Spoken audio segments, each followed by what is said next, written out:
प्रधानमंत्री नरेंद्र मोदी का फ्रांस दौरा, एवियन में 52वें G7 शिखर सम्मेलन में होंगे शामिल। सहयोगी देशों के प्रतिनिधियों के साथ कई अहम मुद्दों पर करेंगे चर्चा। अयोध्या राम मंदिर चढ़ावा विवाद में नया मोड़, बहुमूल्य श्रीराम शिलाओं के गायब होने का आरोप, जांच के दायरे में आ सकता है शिलाओं का मुद्दा।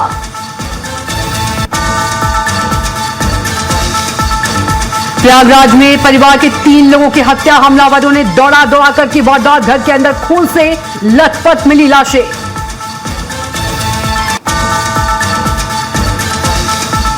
भोपाल एटीएस की बड़ी कार्रवाई, बिहार के मधुबनी से चौथे संदिग्ध को किया गिरफ्तार। आतंकी मॉड्यूल का लीडर निकला इजहार उल हक, ट्रांजिट रिमांड पर आरोपी को एमपी ला रही एटीएस।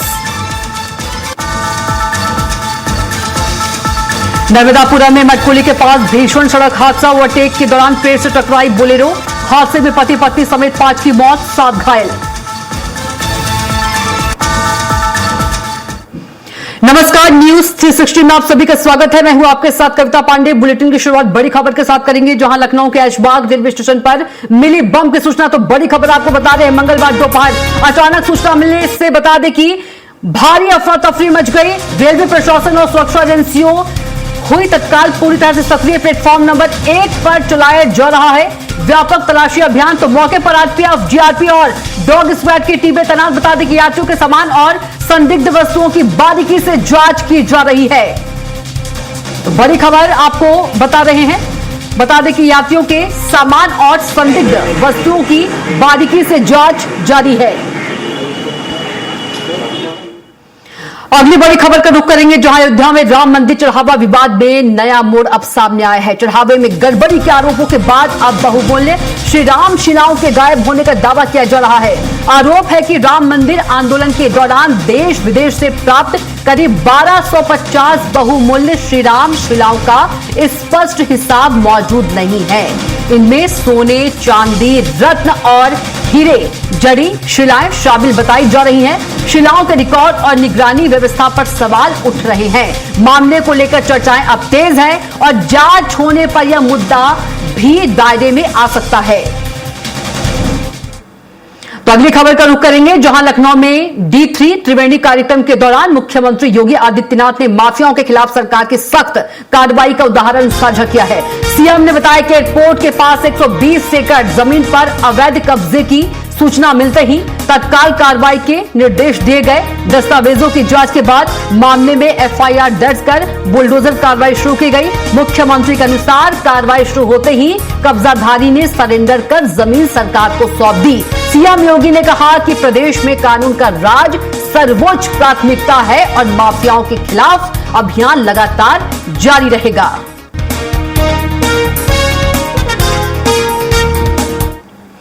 वहीं लखनऊ के चौक क्षेत्र स्थित टीले वाली मस्जिद के पास युवतियों के स्टंट का वीडियो सोशल मीडिया पर तेजी से वायरल हो गया है। वायरल वीडियो में कुछ युवतियां कार की सनरूफ से बाहर निकलकर सफर करती हुई नजर आ रही है। देखा जा सकता है यह घटना व्यस्त इलाके में होने के कारण राहगीरों के बीच भी चर्चा का विषय बनी हुई है। वीडियो सामने आने के बाद लोग ट्रैफिक नियमों के उल्लंघन और संभावित हादसे को लेकर सवाल उठा रहे हैं।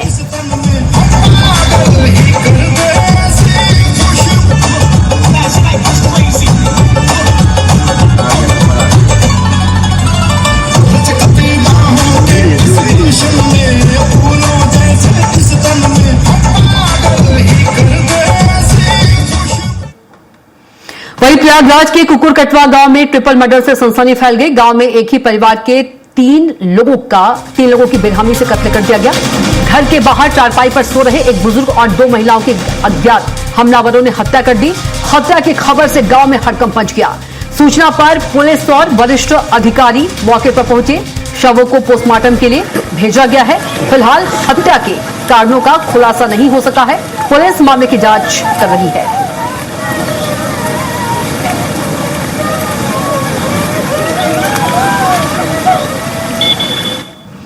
अब खबर बदायूं से है, जहां बदायूं में तेज आंधी और बारिश ने तबाही मचा दी है। आंधी बारिश के कहर से 24 घंटे में 3 लोगों की मौत हो गई है। हजरतपुर थाना क्षेत्र के जमालपुर गांव में 2 बच्चों पर ट्रांसफार्मर गिर गया। जिससे 11 साल के बच्चे और 3 साल की बच्ची की मौके पर ही दर्दनाक मौत हो गई। वहीं शहर के गद्दी चौक में एक युवती की भी मौत हो गई। पुलिस प्रशासन मामले की जांच में जुटा हुआ है। वहीं विधायक बब्बू भैया ने पीड़ित परिवारों से मुलाकात कर सहायता का भरोसा दिया है।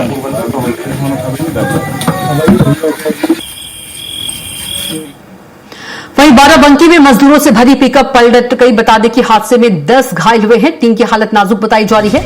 शराब के नशे में पिकअप बता दें कि चालक जो है वो चला रहा था। हादसे के बाद मौके पर अफरा तफरी मच गई। पुलिस ने सभी घायलों को अस्पताल पहुंचाया है।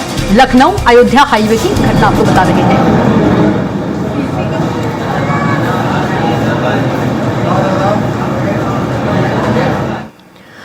और खबर अब लखनऊ से है, जहां लखनऊ में ट्रेन पलटाने की साजिश मामले की जांच अब तेज हो गई है। रेल मंत्रालय ने मामले की जांच के आदेश दिए हैं, तो वहीं आरपीएफ ने भी नए सिरे से जांच शुरू कर दी है।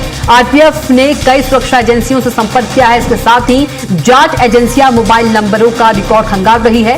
वहीं रेलवे की संपत्ति चुराने वाले कई चोरों को हिरासत में भी लिया गया है और चोरों से पूछताछ भी की जा रही है। बता दें कि ट्रैक पर कई किलो वजनी लोहे का फ्रेम मिला था, जिसे पंजाब मेल हादसे का शिकार होने से बची थी।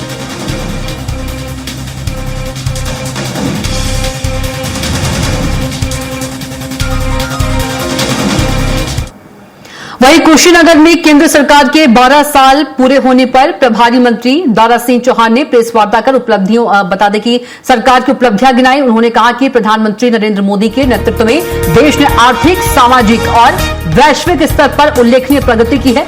मंत्री ने प्रधानमंत्री आवास, आयुष्मान भारत, उज्ज्वला, किसान सम्मान निधि और मुद्रा योजना जैसी योजनाओं का उल्लेख किया। बाद में उन्होंने विकास प्रदर्शनी का उद्घाटन कर विभिन्न विभागों की उपलब्धियों का अवलोकन किया।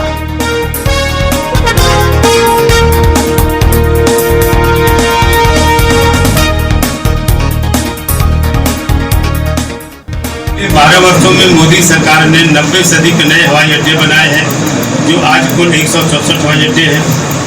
पिछले 12 वर्षों में 23 नए एम्स और मेडिकल कॉलेज को मंजूरी दी गई है।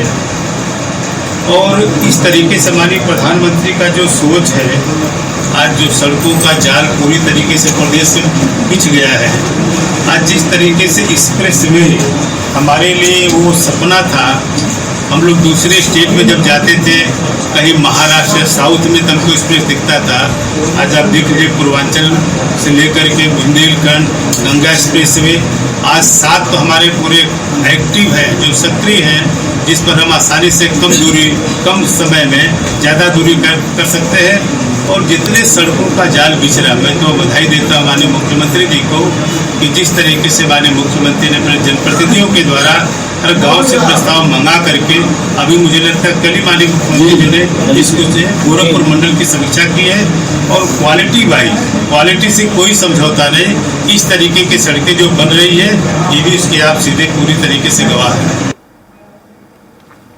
वहीं गोंडा में सपा के वरिष्ठ नेता और पूर्व मंत्री योगेश प्रताप सिंह ने एआईएमआईएम प्रमुख असदुद्दीन ओवैसी के गठबंधन प्रस्ताव को खारिज करते हुए कहा कि समाजवादी पार्टी उत्तर प्रदेश में अपने दम पर चुनाव लड़ने में पूरी तरह सक्षम है। उन्होंने ओवैसी की राजनीति पर भी टिप्पणी करते हुए कहा कि उनका प्रभाव सीमित क्षेत्रों तक ही है। वहीं राम मंदिर दान विवाद पर उन्होंने एसआईटी जांच पर सवाल उठाते हुए मामले की जांच किसी मौजूदा सुप्रीम कोर्ट न्यायाधीश की निगरानी में कराने की मांग की है।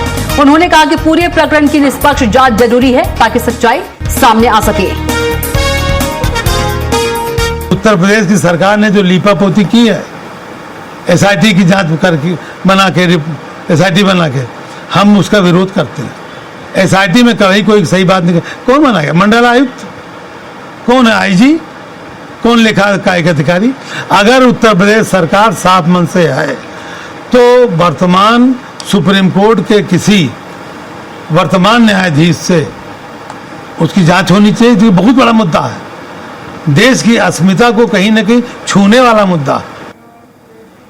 वहीं चंपावत में मुख्यमंत्री पुष्कर सिंह धामी के निर्देश पर जनता मिलन कार्यक्रम आयोजित हुआ। फरियादियों ने बड़ी संख्या में जनता मिलन कार्यक्रम में अपनी मौजूदगी दर्ज कराई। कलेक्ट्रेट में मुख्य विकास अधिकारी जीएस खाते की अध्यक्षता में कुल 94 शिकायतें दर्ज की गई हैं। अधिकांश का मौके पर ही निस्तारण किया गया है। वहीं अन्य समस्याओं के समाधान के लिए संबंधित विभागों को निर्देश दिए गए हैं। जनता मिलन कार्यक्रम में पेयजल, बिजली, सड़क, आवास, आयुष्मान कार्ड, कृषि और समाज कल्याण से जुड़ी समस्याएं सामने आई। ग्रामीणों ने टूटी सड़क, क्षतिग्रस्त पुलिया और पेयजल संकट की शिकायतों से अवगत कराया। मुख्य विकास अधिकारी जीएस खाती ने कहा कि जनहित के मामलों में किसी भी प्रकार की लापरवाही बर्दाश्त नहीं की जाएगी। शिकायत का समयबद्ध समाधान सुनिश्चित किया जाएगा। जनता मिलन कार्यक्रम प्रशासन और जनता के बीच मजबूत संवाद का माध्यम है। कार्यक्रम चलाया जाता है, सोमवार के दिन इसका नियत किया गया है। इसमें दूर दूर से लोग आते हैं और यहाँ पर जितने भी उनकी समस्याएं होती हैं यथासंभव उनको यहीं पर निस्तारित करने का प्रयास किया जाता है और जो समस्याएं देर में समय लगने की संभावना जिसमें होती है उसके लिए एक्शन प्लान बनाया जाता है। वहीं अंकिता भंडारी केस के मामले में पुलिस ने बड़ा एक्शन लिया है। वहीं पुलिस ने पूर्व विधायक सुरेश राठौर को गिरफ्तार कर लिया है। वहीं एसएसपी प्रमेंद्र सिंह डोभाल ने गिरफ्तारी की पुष्टि की है। यह मामला अंकिता भंडारी हत्याकांड से जुड़े कथित ऑडियो वीडियो वायरल करने के आरोपों से जुड़ा हुआ है। आपको बता दें कि इस मामले में सुरेश राठौर और उर्मिला सनावर के खिलाफ हरिद्वार समेत देहरादून के थानों में मुकदमे दर्ज हैं। वहीं आरोप यह भी है कि सोशल मीडिया पर वायरल सामग्री में भाजपा नेताओं को लेकर आपत्तिजनक दावे किए गए, जिसके बाद पुलिस ने कार्रवाई तेज कर दी थी। वहीं बागपत के शहर कोतवाली क्षेत्र में पुरानी रंजिश को लेकर दो पक्षों के बीच खूनी संघर्ष हो गया। इस मारपीट में जमकर लाठी डंडे और लात घूंसे चले, जिसमें आधा दर्जन से अधिक लोग घायल हो गए। घटना का सीसीटीवी फुटेज भी सामने आया है, जो कि देखा जा सकता है। इसमें दोनों पक्ष एक दूसरे पर हमला करते हुए नजर आ रहे हैं। पुलिस ने हबीब की तहरीर पर 8 नामजद और कई अज्ञात लोगों के खिलाफ मुकदमा दर्ज कर एक आरोपी नदीम को गिरफ्तार कर लिया है। घायलों का अस्पताल में इलाज जारी है।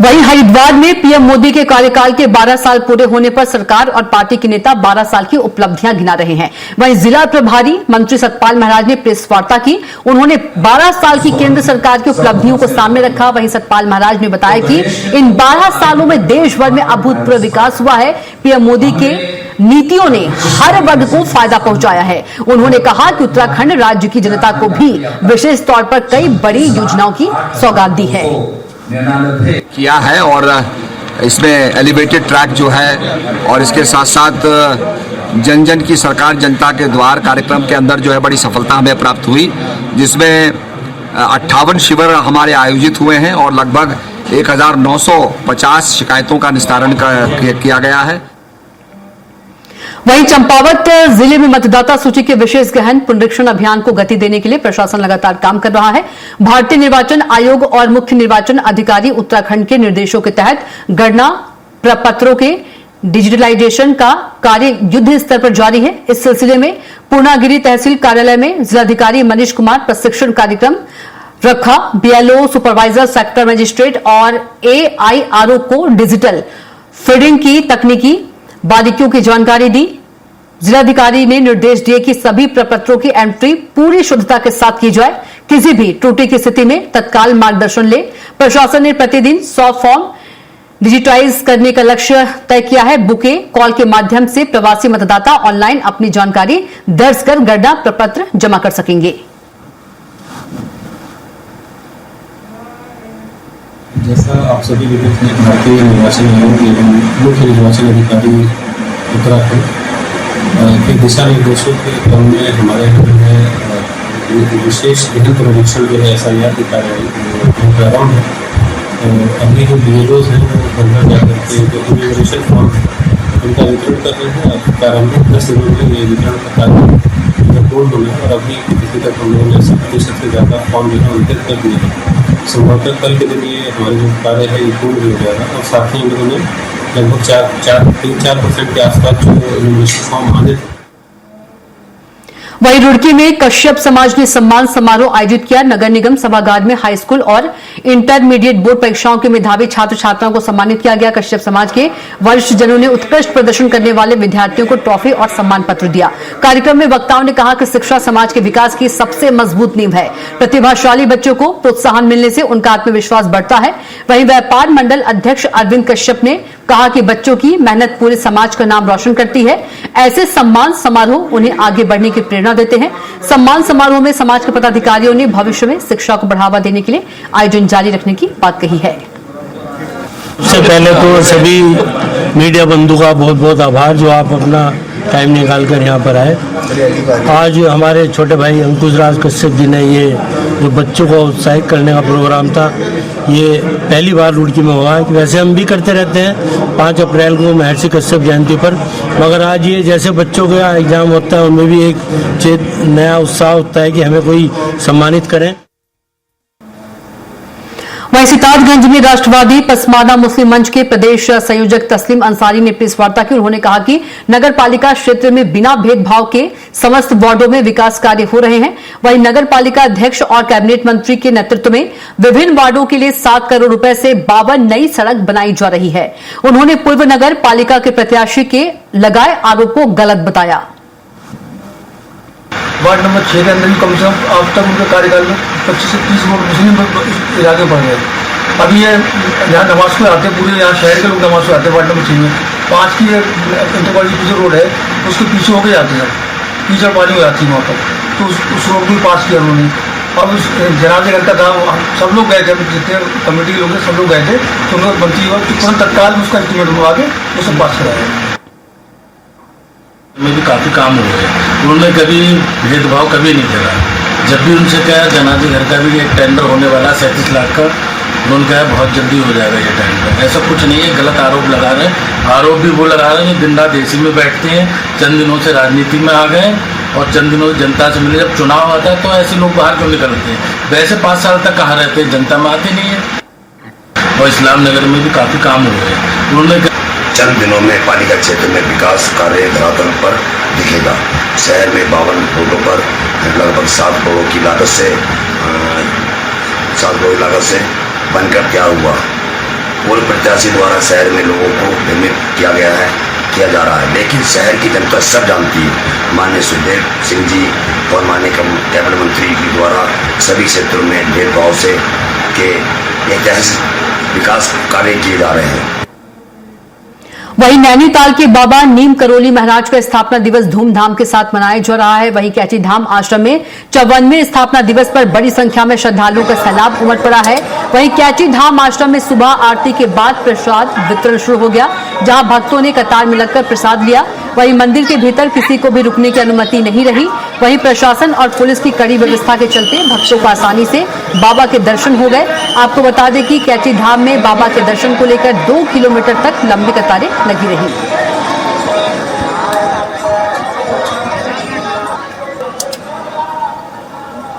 और मैं स्पिरिचुअली बहुत ही ज्यादा उनसे कनेक्ट होना चाहता हूँ। और मैंने देखा है कि यहाँ पे बहुत बड़े बड़े लोग आए हैं, जैसे कि स्टीव जॉब्स और मार्क जुकरबर्ग, फिर विराट कोहली और भी बहुत बड़े बड़े सुपर स्टार लोग आए हैं, स्टार लोग आर्टिस्ट लोग। कहीं ना कहीं बाबा जी का बहुत ही एक डिवाइन जो एनर्जी है, जब हम यहाँ पे आते हैं तो उससे हमें महसूस होता, फील होता है,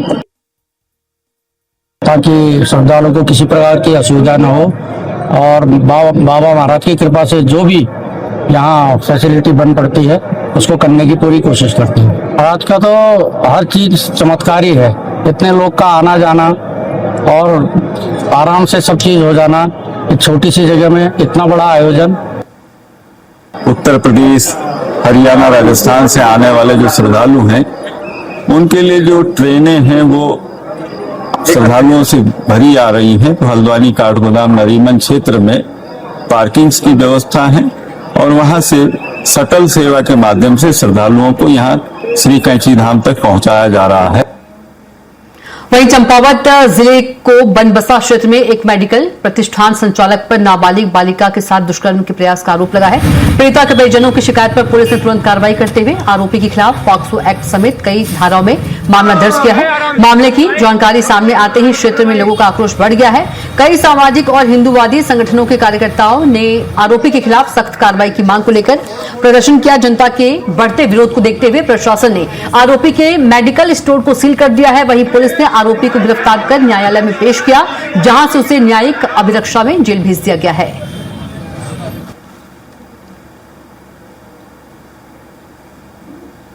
वहीं देहरादून के पौष इलाके पटेल नगर में अज्ञात बदमाशों ने वकील की गोली मारकर हत्या कर दी।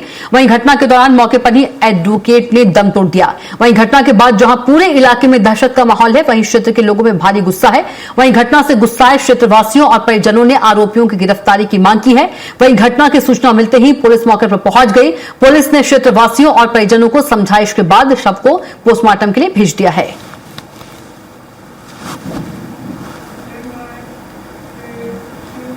वहीं मसूरी में बड़ा मोड़ वाला हिसार मार्ग पर कार अनियंत्रित होकर 100 मीटर गहरी खाई में जा गिरी। हादसे में कार सवार 3 महिलाओं समेत एक बच्चा गंभीर रूप से घायल हो गए।